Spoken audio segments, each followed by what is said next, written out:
성경에서 가장 슬프고 절망적인 상황에서 성경의 말씀이 시작되는 곳이 바로 룻기입니다. 룻기는 세 명의 과부들의 이야기이죠. 남편과 두 자녀가 죽고 살아남은 사람은 시어머니와 두 며느리밖에 없었습니다. 더군다나 며느리들은 자식도 없었죠. 돈도 없었죠. 또 집도 없었고 망해도 어떻게 이렇게 망할 수 있는지 참으로 앞이 보이지 않을 만큼 그렇게 안 좋은 상황에서 오늘 본문이 시작이 됩니다. 하나님께서는 유다 땅의 흉년과 엘리멜렉의 집에 생긴 비극을 통하여서 하나의 계획을 세워나가기를 원합니다. 그것은 바로 모압 여인 룻을 유다 지방으로 데리고 오는데 그 계획을 하나님께서 세우신 것입니다. 룻은 모압 땅에서 얼마든지 자기의 부모님들과 또 새로운 결혼을 해서 새로운 출발을 할 수 있었지만은 세상적인 그런 행복을 다 뿌리치고 하나님의 백성이 되기 위하여서 베들레헴으로 오게 된 그런 이야기가 룻기의 이야기입니다. 하나님은 모압 여인 또 이방 여인이었던 이 룻을 하나님께서는 이스라엘의 영적인 어머니가 되게 하셨습니다. 죄인 한 사람을 구원하기 위해서 하나님이 펼치시는 이 웅장한 구원의 이야기가 룻기 속에 담겨져 있습니다. 하나님의 부르심에 순종을 하여서 세상적인 부귀영화를 버리고 하나님을 따라가게 되는 그런 십자가의 길을 걸어갈 때에 하나님께서 우리에게 주시고자 하는 크고 놀라운 일들이 너무나 크다는 것을 우리는 룻기를 통해 알게 됩니다. 오늘 그 놀라운 룻기의 첫 번째 이야기를 여러분들과 함께 나누고자 합니다. 길면 한 8번, 7번 정도 이야기를 여러분들과 나누게 될 터인데 이 룻기를 통하여서 또 우리 여러분들의 삶 속에서 우리 교회에게 어떤 은혜를 주시는지 여러분 한번 말씀을 깊이 묵상하시고 그 말씀대로 우리가 순종하며 살아갈 수 있는 저희들이 되었으면 좋겠습니다. 룻기는 먼저 1장 1절부터 2절까지의 말씀을 보면 이렇게 시작이 됩니다. 사사들이 치리하던 때에 그 땅에 흉년이 드니라. 유다 베들레헴의 한 사람이 그의 아내와 두 아들을 데리고 모압 지방에 가서 거류하였는데 그 사람의 이름은 엘리멜렉이요 그 아내의 이름은 나오미요 그 두 아들의 이름은 말론과 기론이니 유다 베들레헴 에브랏 사람이더라. 그들이 모압 지방에 들어가서 거기 살더니라고 시작이 됩니다. 룻기의 배경은 사사들이 치리하던 때입니다.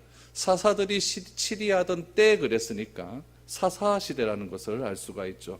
학자들은 이 사사들이 치리하던 때를 언제로 지금 추측을 하고 있냐면은 기드온이 활동하던 시대, 기드온이 활동하기 전에 약 40년간의 평화의 시대가 있었는데 그 평화의 시대가 지나고 나서 미디안이 쳐들어오는 그런 혼돈의 시대가 잠시 일어나게 됩니다. 그래서 그 사사들이 치리하던 그 기드온이 치리하던 그때에 있었던 일을 우리에게 설명을 해주고 있습니다. 사사기를 한마디로 표현하면은 혼돈과 또 어려움의 시대입니다. 이스라엘 백성들이 가나안에서 적응하는 데 있어서 상당히 불완전한 시기를 보냈다는 것을 알 수 있게 됩니다. 이때 이스라엘 백성들은 신앙을 지키지 못하고 가나안 우상 숭배에 물들어서 하나님으로부터 여러 가지 징계를 받던 그런 때, 그때를 사사들이 치리하던 때라고 이렇게 정의를 내리고 있습니다. 사사들이 치리하던 때를 가장 잘 보여주는 사사기의 성경 구절이 딱 3번 나오는데 그 3번 중에 한 번이 사사기 제일 마지막 절에 이렇게 나와 있습니다. 21장 25절에 보니까 그때에 이스라엘의 왕이 없으므로 사람이 각기 자기 소견에 옳은 대로 행하였더라 라고 말합니다. 이스라엘 백성들이 가나안 땅에 들어와서 약 40년간의 그런 전쟁을 통하여서 가나안 땅을 다 점령을 하게 됩니다. 가나안 땅 점령 이후에 사사시대는 약 400년간 이렇게 이루어지게 되죠. 기드온은 이 400년간의 기간 중에서 한 7, 80년쯤 지났을 그때를 의미합니다. 그러니까 여호수아 시대 때부터 지금 오늘 이 사사 시대 때, 오늘 이 룻기의 시대 때까지는 약 500년 조금 더 지났을 그런 때라고 이렇게 여러분들이 생각하시면 좋을 것 같습니다. 그렇게 한 500년쯤 지나갔음에도 불구하고 이스라엘 백성들은 아직까지도 하나님이 원하시는 뜻대로 살지 못하고 가나안의 우상 숭배에 물들어서 그렇게 하루하루를 살아가고 있었을 그때를 의미하고 있습니다. 하나님을 인정하지 않았고 자기 마음대로 행하던 그때에 그 땅에 가나안의 흉년이 들었다라고 말을 합니다. 우리는 생각합니다. 약속의 땅에 들어가기만 하면 무엇인가 멋있는 일이 일어날 것을 기대합니다. 우리는 생각합니다. 하나님의 약속이 있는 곳이라고 하면은 우리에게 항상 행복이 보장된 것이라고 생각을 합니다.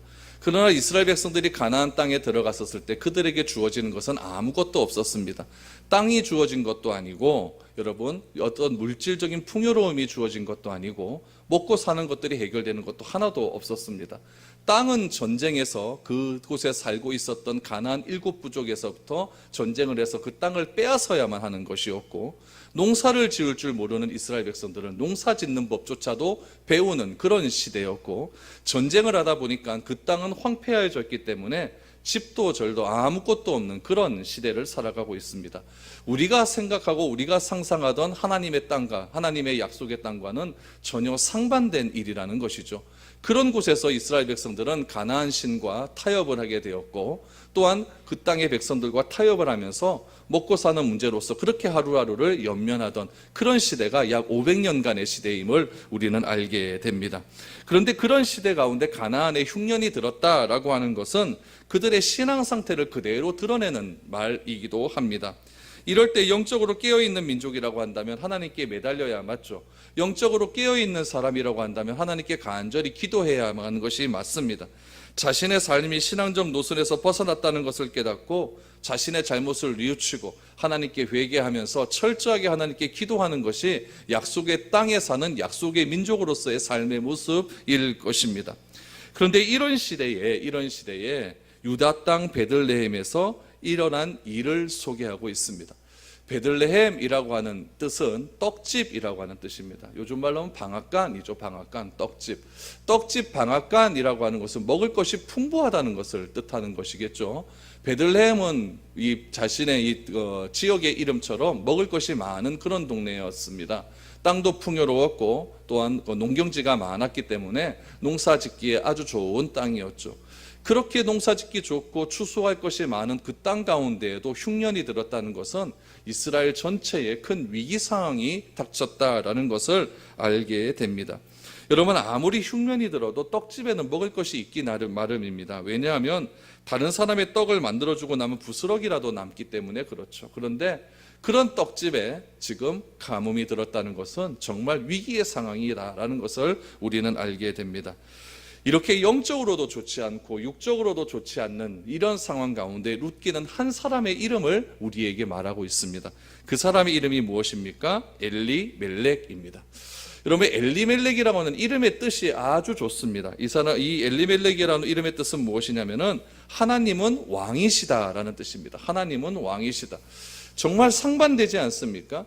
사사들이 치리하던 때는 어떤 때였냐면 이스라엘의 왕이 없으므로 사람이 각기 자기 소견니 옳은 대로 행하더라 라고 하는 그런 시대에 이 엘리멜렉의 아버지는 그렇게 살지 말고 하나님을 왕으로 모시고 살아라 라고 하는 의미에서 자신의 아들의 이름을 엘리멜렉, 하나님은 왕이시다 라고 하는 이름으로 지어 주었습니다. 이름만 보면 상당히 믿음과 신앙이 좋은 것 같습니다. 그러나 실제로 그는 이름값을 제대로 하지 못하는 사람이었죠. 이런 이름을 가진 사람이라면 최악의 상황에서 기도해야 맞습니다. 이 땅에 흉년이 들었다고 하는 것은 영적으로 무엇인가 잘못되었다라는 것을 직감적으로 깨닫고 자신의 이름처럼 하나님을 왕으로 모시고 기도해야 하는 것이 맞습니다. 그리고 하나님의 응답을 기다려야 하는 것도 맞겠죠. 그러나 엘리멜렉은 베들레헴에 흉년이 들자 어떻게 일을 시작하냐면은 가나안을 떠나는 것으로 일의 해결을 보려고 합니다. 그리고 베들레헴 동남쪽에 있는 모압이라고 하는 곳으로, 모압 땅으로 이사를 가버립니다. 여러분, 2절 하반절 말씀에 보니까 이런 말씀이 있어요. 엘리멜렉이 흉년이 들자 자신의 고향을 떠나 베들레헴으로 간 상태를 어떻게 표현하고 있냐면은 모압에서 살기 위해 떠났다라고 말을 합니다. 2절 하반절을 다시 보십시오. 그들이 모압 지방에 들어가서 거기 살더니, 그러니까 단순히 이사 갔다가 다시 오는 것이 아니라 아예 거기서 정착해서 살려고 하는 마음으로 지금 떠났다라는 것입니다. 특별히 그 앞에 말씀 보니까 유다 베들레헴 에브랏 사람들이더라 라고 말합니다. 이 에브랏이라고 하는 것은 베들레헴의 옛날 말입니다. 옛날 말. 베들레헴을 옛날 말, 구약도 앞에 창세기 때는 이 베들레헴을 에브랏이라고 불렀습니다. 그러니까 지금 엘리멜렉과 그의 아내 나오미, 그의 두 아들 말론과 기료는 오랫동안 그 땅에서 정착하며 살았던 사람이라는 것을 알 수가 있는 것이죠. 자기의 고향을 떠납니다. 왜 떠납니까? 먹고 살기 어려워서 떠나는 거예요. 그런데 이 엘리멜렉의 집이 그렇게 가난했는가? 그렇지도 않습니다. 여러분 1장 21절 말씀을 여러분 한번 보시면 어떻게 나오냐면은 나오미가 모든 것을 다 잊고 다시 고향으로 돌아왔습니다. 그때 21절에 보니까 자신의 처지를 이렇게 이야기합니다. 내가 풍족하게 나갔더니 라고 말합니다. 내가 풍족하게 나갔더니. 지금 베들레헴의 상황은 어떻다고요? 지금 가뭄으로 굉장히 살기 어려운 상태입니다. 그런데 엘리멜렉이 풍족하게 나갔다라고 하는 것은 엘리멜렉의 집이 그렇게 가난한 집은 아니었다는 것을 알 수가 있죠. 자신의 집의 모든 것을 다 처분하고 지금 떠났다는 이야기입니다. 왜 떠났을까요? 그렇게 부자였으면서도 먹고 살기가 그렇게 힘들지 않은 상황인데도 왜 떠났을까요?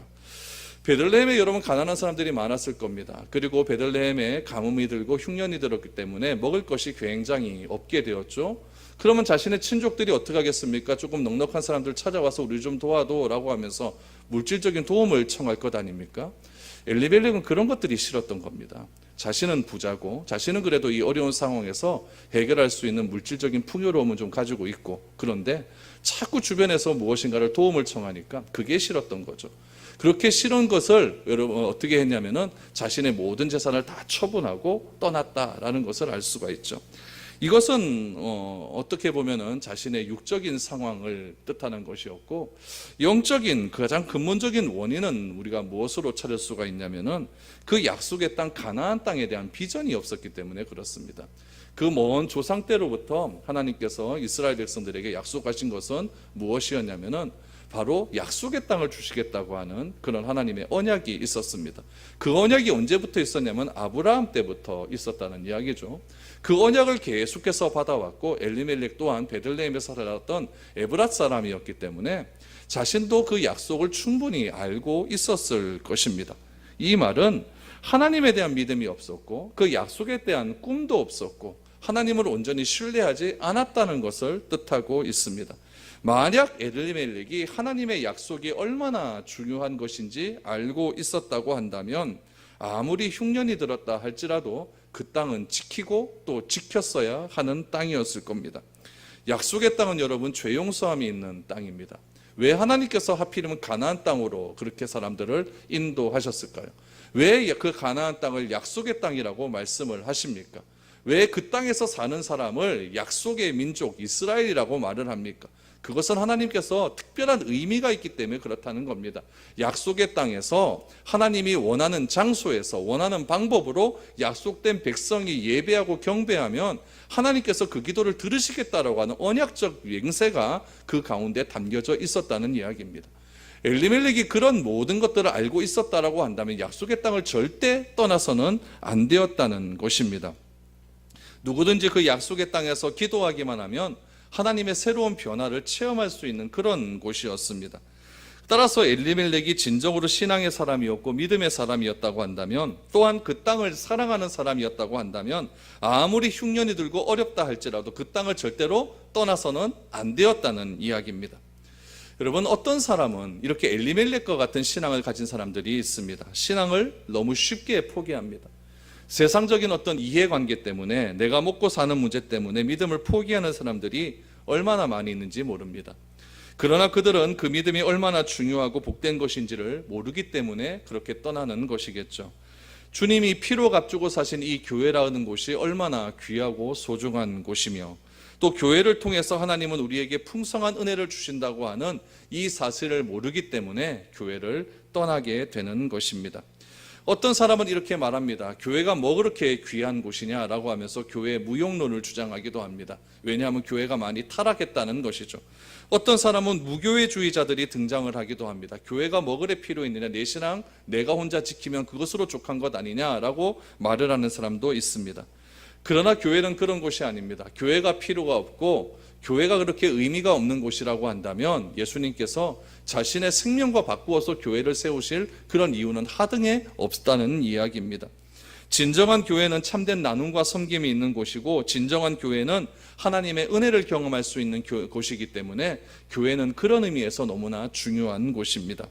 이런 관점에서 본다면 엘리멜렉은 하나님 나라에 대한 소망이 부족한 사람이죠. 어떻게 보면은 이스라엘이라고 한 것도 하나의 이스라엘의 하나님의 공동체이고, 또한 구약시대 때에서 말하고 있는 신약의 교회의 표상이라고 한다면 자신에게 어려움이 없고 그 민족에 어려움이 왔다고 해서 그 민족을 그렇게 쉽게 포기하고 떠난다는 것은 분명히 하나님을 온전히 신뢰하는 사람은 아니었다는 것을 우리는 일레이 짐작을 하게 됩니다. 그래서 믿음이 적은 사람은 어떻게 되느냐, 주변에 도와주어야 할 사람이 많다는 것을 늘 언제나 부담스럽게 여기죠. 엘리멜렉은 바로 그런 사람이었습니다. 자기는 가진 것도 있고 또 하나님의 선택된 민족이었지만은 그런 것들이 너무나 부담스러웠기 때문에 하나님에 대한 또 꿈과 하나님에 대한 약속을 전혀 신뢰하지 않았던 사람이었기 때문에 그는 결국 자신의 모든 재산을 처분하고 지금 모압으로 떠나게 되었다는 것입니다. 믿음을 저버리고 모압 땅으로 간 엘리멜렉의 삶, 그 삶을 하나님은 기뻐하지 않았습니다. 그래서 엘리멜렉을 향하여 몽둥이를 들기 시작합니다. 여러분 3절부터 5절까지의 말씀을 보십시오. 나오미의 남편 엘리멜렉이 죽고 나오미와 그의 두 아들이 남았으며 그들은 모압 여자 중에서 그들의 아내를 맞이하였는데 하나의 이름은 오르바요 하나의 이름은 루시더라. 그들이 거기서 거주한 지 10년쯤 말론과 기럨 두 사람이 다 죽고 그 여인은 두 아들과 남편의 뒤에 남았더라. 여러분 사람의 어리석음 중에 하나는 무엇이냐면은 자기가 교회를 포기하고 신앙을 포기하고 떠나버리면 하나님도 버린다고 생각하는 경우가 많이 있습니다. 그래서 내가 신앙을 포기하면 하나님도 우리를 포기하지 않을까 이런 생각에서 나는 다시는 교회 안 나가겠다라고 말하면서 그렇게 떠나버리는 사람을 종종 봅니다.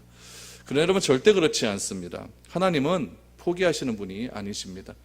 하나님은 우리를 구원해 주셨죠. 구원을 해 주셨는데 내가 잘못된 신앙관과 잘못된 믿음 때문에 그것을 떠나버렸다고 한다면 하나님의 구원의 선택이 틀려버리는 것 아니겠습니까? 여러분 절대 하나님은 포기하시는 분이 아니십니다. 왜냐하면 하나님은 실수가 없기 때문에 그렇습니다. 우리가 주의 낯을 떠나 어디로 가겠습니까? 시편 말씀해 보니까 내가 새벽 날개를 치며 바다 끝에 거할지라도 거기서도 우리는 하나님의 낯을 피하지 못할 것이라고 시편 기자는 고백하고 있습니다. 엘리멜렉이 모압으로 도망을 갔습니다. 그리로 가면 자기는 편안하게 이제는 잘 살 수 있을 것이라고 생각을 했습니다. 그러나 모압으로 가던 가나안에 있던 하나님은 엘리멜렉을 포기하지 않았습니다. 그래서 하나님은 엘리멜렉의 잘못을 눈감아주는 척하면서 그를 때리기 시작합니다. 그 때리는 연수가 오늘 성경에 보니까 10년이었다라고 말을 하고 있습니다. 10년 안에 엘리멜렉은 돌아오기만 했으면 되었습니다. 그런데 그 10년이란 기간 속에서 어떤 일들이 일어나게 됩니까? 엘리멜렉이 죽게 되었다는 겁니다. 여러분 엘리멜렉이 죽자 나오미는 하루아침에 과부가 되었습니다. 그 당시에 과부가 되었다라고 하는 것은 자기가 사회적으로 살 수 있는 울타리가 없어진 것과 똑같습니다. 왜냐하면 그 당시의 여자들은 직업을 가질 수도 없었고 그 자신의 여자들은 인격적으로 사회에서 인정받을 수 있는 그런 공동체가 아니었기 때문에 여자들이 혼자서 남편 없이 살아간다는 것은 이것은 거의 굶어 죽는 것과 마찬가지 그런 사회였습니다. 그렇다면 여러분 이 나오미가 어떻게 해야 되는 것이 맞을까요? 모압에서 자기의 남편이 죽었다고 한다면 다시 고향으로 돌아가는 것이 맞을 겁니다. 왜냐하면 모압이라고 하는 곳은 자기 아는 사람이 하나도 없는 곳이고 그래도 베들레헴에 가면 자기의 고향이기 때문에 누군가가 자기를 도와줄 수 있는 방법이 있기 때문에 그렇다는 겁니다. 그런데 나오미가 베들레헴으로 갑니까? 안 갑니까? 안 갑니다. 뭐 믿고 그랬을까요? 두 아들 믿고 그러는 겁니다. 아들은 아직 살아있기 때문에. 아들이 이름이 무엇입니까? 말론 아닙니까? 말론이라고 하는 그 아들이 있었기 때문에 그 아들을 믿고 나오미는 떠나지 않았다는 이야기입니다. 말론의 이름의 뜻이 참 재미있습니다. 병든 자라는 뜻입니다. 아들의 이름을 지어도 어떻게 그렇게 지어놨을까요? 병든 자. 기로는 조금 낫습니다. 기로는 그래도 풍족한 자라고 하는 그런 이름의 뜻이 있는데 말로는 병든 자라는 뜻입니다.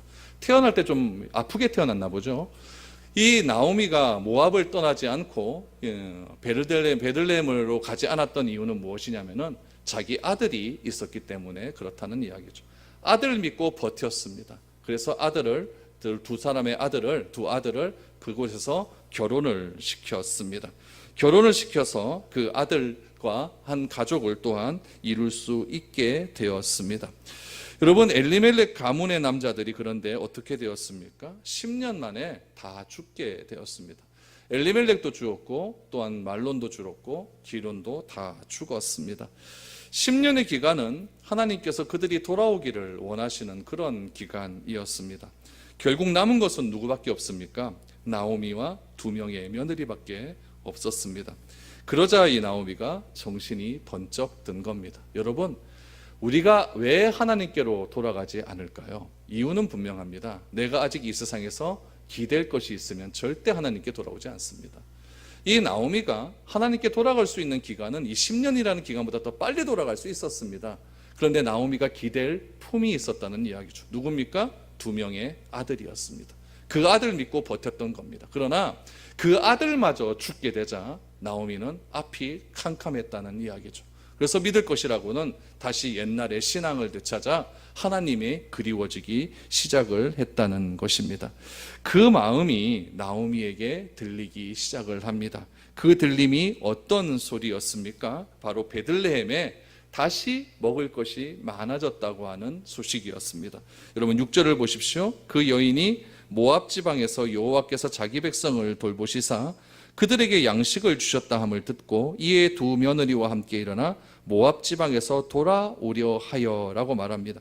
여러분, 하나님의 백성이 참 좋은 것은 무엇이냐면은 내가 아무리 비참한 지경에 떨어져 있다 할지라도 하나님은 우리와 함께 하신다라고 하는 임마누엘의 신앙만 있으면 내가 다시 재기할 수 있는 기회가 주어진다는 것이 하나님을 믿는 그리스도인에게 제일 좋은 점입니다. 특별히 여러분 6절 말씀을 보십시오. 6절에 보니까 여기서 아주 중요한 말씀 하나가 나옵니다. 여호와께서 자기 백성을 돌보시사라고 말합니다. 이 돌보시사라고 하는 말이 굉장히 중요한 말입니다. 이 돌보다라고 하는 말은요, 계수하다, 세다라는 뜻입니다. 사람을 셀 때 계수한다 그러지 않습니까? 그 계수하다라는 말이에요. 여러분, 이 계수하다, 이 돌보다라고 하는 말은 어디서 많이 등장을 하냐면은 민수기에 보면 인구조사를 할 때 사람 수를 계수한다라는 말이 등장을 합니다. 여러분, 사람 수를 셀 때 대충 세는 거 아니잖아요. 그 당시에 뭐 카운터기 이렇게 막 재는 카운터기가 있습니까? 어떤 것이 있습니까? 하나하나 아주 관심을 갖고 그렇게 세는 것 아니겠습니까? 하나님께서 이 돌보시다라고 하는 말을 사용하신 것은 무엇이냐면은 이스라엘 백성 한 사람 한 사람을 계수하고 계신다는 이야기입니다. 사랑하고 계신다는 것이죠. 기억하고 계신다는 겁니다. 어떤 사람마저도요, 베들레헴을 떠나 모압 지방에 간 이 엘리멜렉의 처참한 신세에 있는 이 3명의 과부까지도 하나님께서 계수하고 세시고 계셨다라는 이야기입니다. 그렇다면 어떤 이야기입니까? 여호와께서 자기 백성을 돌보시사 그들에게 양식을 주셨다함을 들었다라고 말을 합니다. 그렇다면은 하나님께서 베들레헴에 있는 그 흉년의 상태가 지금 해결이 되었다는 이야기입니다. 그 베들레헴의 흉년이 다시 비가 내렸다라고 하는 의미는 무엇이냐면은 그 땅 사람들이 다시 회개했다는 이야기겠죠. 기드온과의 전쟁에서 이제 기드온이 미디안과의 전쟁에서 승리하고 다시 평화가 찾아왔을 그때쯤 아니겠습니까? 그때쯤에 다시 하나님께서 그 땅 가운데 평화를 주심을 통하여서 그 땅 가운데 이제 온전한 은혜가 넘쳐나게 되었다는 이야기입니다. 그 이야기가 누구에게까지 들립니까? 모압 땅에 있는 이 엘리멜렉의 가족, 다시 말하면 나오미와 그 2명의 며느리에게까지 들리기 시작을 했습니다. 여러분, 이것이 좋은 소식 아니겠습니까? 이 좋은 소식을 가리켜서 성경은 그것을 복음이라고 이야기를 합니다. 아무것도 내가 기댈 곳이 없고 아무것도 내가 건질 것이 없고 내가 붙잡을 수 없는 그런 절망적인 상황에서 나에게 들린 아주 기쁨의 소식, 좋음의 소식, 그것이 바로 복음의 소식이라는 이야기입니다. 절망과 좌절에 빠져있던 그 시대에 하나님께서 주시는 기쁨의 소식이 있었다는 이야기입니다. 모압에서 남편도 죽고 아들도 죽고 절망 가운데 있던 그녀에게 들린 기쁨의 소식은 바로 여호와께서 자기 백성을 돌보시어 그들에게 양식을 주셨다, 먹을 것이 많다라고 하는 그런 소식이었습니다. 여러분, 이 소식을 누구도 들었습니까? 누가복음 15장에 보니까 탕자도 듣지 않습니까? 내 아버지 집에는 먹을 것이 많도다라고 하는 소식을 듣고 아버지께 돌아가고자 하는 그런 마음이 생기지 않습니까? 이 기쁨의 소식은 나오미와 두 명의 며느리에게 주신 아주 놀라운 소식이었다는 겁니다. 여러분, 우리가 신앙에서 탈선하는 이유는 세상적인 욕심 때문에 그렇습니다. 우리는 이 세상에서 무궁무진한 행복을 얻을 수 있을 것이다 라고 기대하며 그렇게 하루하루를 살아갑니다. 반면 하나님 나라는 우리의 능력을 자꾸 제한하는 것 같고, 내가 무엇만 하려고 하면 그것을 자꾸 하지 못하게 하는 것으로, 제한된 것으로 그렇게 생각하기가 쉽습니다. 그래서 하나님의 나라는 자꾸 나를 결박해서 너무 답답하다라고 생각을 합니다. 그래서 내 마음대로 신앙적 탈선을 하게 되는 것이죠. 그러다가 이 나오미의 가정처럼 물질 때문에, 또 건강 때문에, 자녀 문제 때문에, 내 환경적인 문제 때문에 어려움을 겪게 되면 그제서야 비로소 하나님이 부르시는 복음의 소식을 듣게 된다는 겁니다. 특히 지난날 하나님을 섬기던 아름다운 행복했던 삶을 기억한다면 여러분, 그것은 진짜 하나님이 부르시는 기쁨의 소식입니다.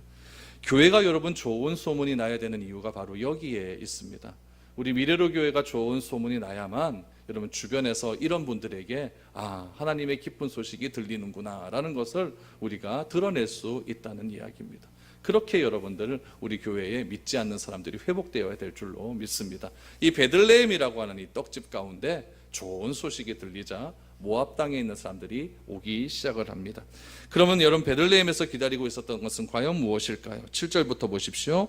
있던 곳에서 나오고 두 며느리도 그와 함께하여 유다 땅으로 돌아오려고 길을 가다가 나오미가 두 며느리에게 이르되 너희는 각기 너희 어머니의 집으로 돌아가라. 너희가 죽은 자들과 나를 선대한 것 같이 여호와께서 너희를 선대하시기를 원하며 여호와께서 너희에게 허락하사 각기 남편의 집에서 위로를 받게 하시기를 원하노라 하고 그들에게 입맞춤에 그들이 소리 높여 울었다라고 말합니다. 나오미가 베들레헴으로 다시 돌아가다가 두 명의 며느리에게 길에서 이야기를 하는 대목입니다. 무엇이라고 이야기합니까? 자기 고향으로 돌아가라라고 이야기를 합니다. 왜냐하면 베들레헴으로 돌아가 봐야 자기가 먹을 것이 아무것도 없기 때문에 그렇습니다. 그래도 시어머니라고 하면은 며느리를 책임져야 될 그런 의무가 있을 것 아닙니까? 부모인데요. 그런데 가보니 집이 있습니까? 논이 있습니까? 밭이 있습니까? 아무것도 없다는 이야기죠. 그래서 시어머니는 이 두 명의 며느리에게 돌아가라라고 말합니다. 너희가 돌아가서 각기 어머니의 집으로 돌아가라. 너희가 죽은 자들과 나를 선대한 것 같이. 죽은 자들은 누굽니까? 자기의 남편과 시아버지였어요. 그를 선대한 것 같이 여호와께서 너희를 선대하시기를 원한다라고 말합니다. 여기서 말하는 이 선대라고 하는 말이 히브리어로 헤세드라는 말입니다. 헤세드. 여러분 많이 알죠? 은혜라고 하는 말, 그런 말. 헤세드라고 하는 그런 뜻을 담고 있습니다. 그래서 여호와께서 너희를 선대하기를 원한다라는 이야기는 무슨 말이냐면은 그 당시에 모압이라고 하는 나라는 이방신을 섬기고 있었어요. 그모스 신이라고 하는 신을 섬기고 있었는데 이 두 명의 모압 여자가 베들레헴에 있는 엘리멜렉으로 시집을 와서 그래도 하나님에 대한 것은 좀 듣긴 들었다는 이야기죠. 그래서 이 나오미가 이야기하는 겁니다.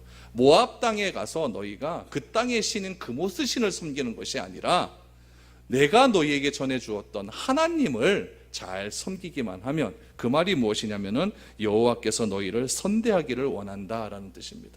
그러니까 그 나오미와 그 두 명의 며느리에게 룻과 그 두 명의 며느리에게 나오미가 하고 싶은 이야기는 무엇이냐면은 하나님을 잘 섬기라는 겁니다. 하나님을 잘 섬기고 그 땅 가서도 또한 그 땅 가서 새로운 결혼을 하라는 이야기죠.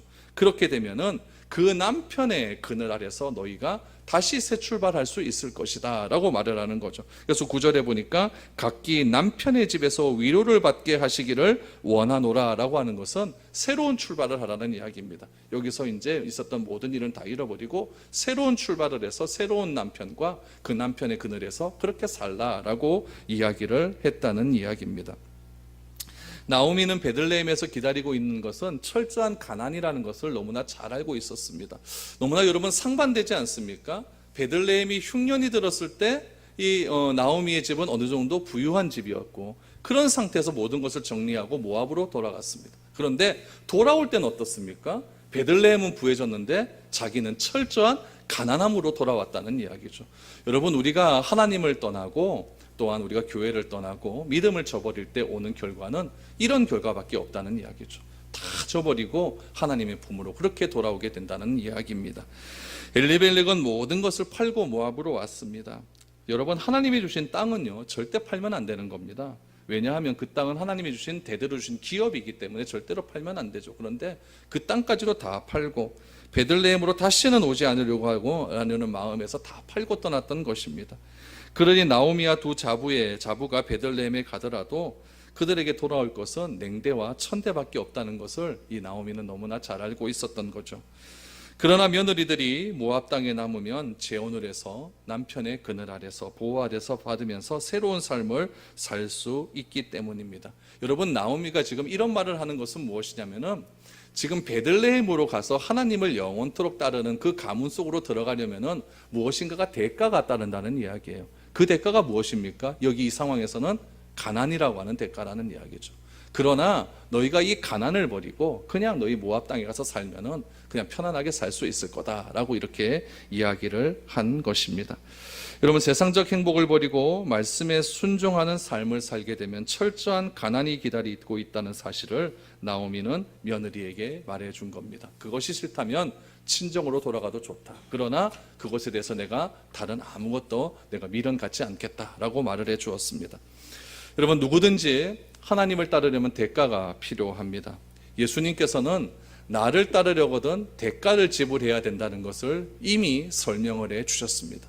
누가복음에 보면은 대가를 치루어야 될 예를 이렇게 설명을 합니다. 어떤 사람이 큰 망대를 짓는다라고 말하죠. 건물을 짓는 겁니다. 건물을 짓는데 건물 지을 비용을 생각하지도 않고 설계도 제대로 하지 않고 무조건 짓게 되면은 어떻게 되냐면은 자기가 가지고 있는 돈이 다 떨어지고 나면은 완공도 하지 못한 채 그냥 그렇게 건물이 남을 수 있게 된다라는 이야기죠.